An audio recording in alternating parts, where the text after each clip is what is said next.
Welcome to the Blazing Insight series, where we start the conversation and stop the fire.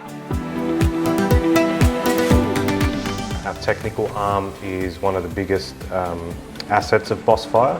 So we're on the ground, we're on the phones, and we're on email. So we're available for support around the clock for guys that are on site. What issues are you facing on site?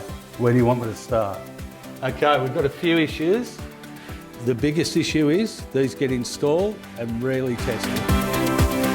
We all want to be able to help make this industry a safer industry. We're facing a lot of issues with non-compliant fire dampers that are being installed, non-compliant penetrations that have been sealed incorrectly. So we thought we'll start the conversation. I think things are changing rapidly, the industry is changing rapidly, and as much as we need to move with the industry, so does people's understanding. So we're here to be that support for people to learn and grow with us.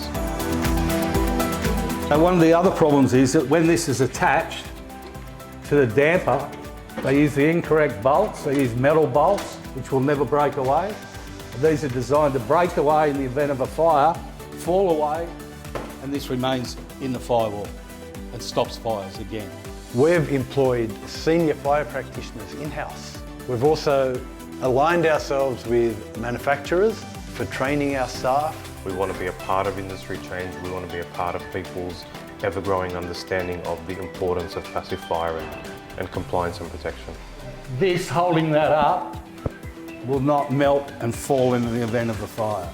It will stay open, come from one fire compartment to another, and the fire will just spread. If it's in a lobby riser, even worse. It can go from floor to floor and just go right through the whole building if they don't do the right thing. That if something says fire rated on it, that means you can use it on anything. It's not necessarily the case. You can see where the mastic's been installed around there. Ideally, you'd have a 5mm gap around there, and then you seal it with a fire-rated mastic. So this is our HPE mastic. It's an intumescent product which we use on combustible surfaces. Then, if that's too big and these angles don't cover twice the gap, don't install it.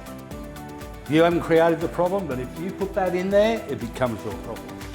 We're getting a better understanding. Let's all work together to grow this and help elevate the standards within the industry.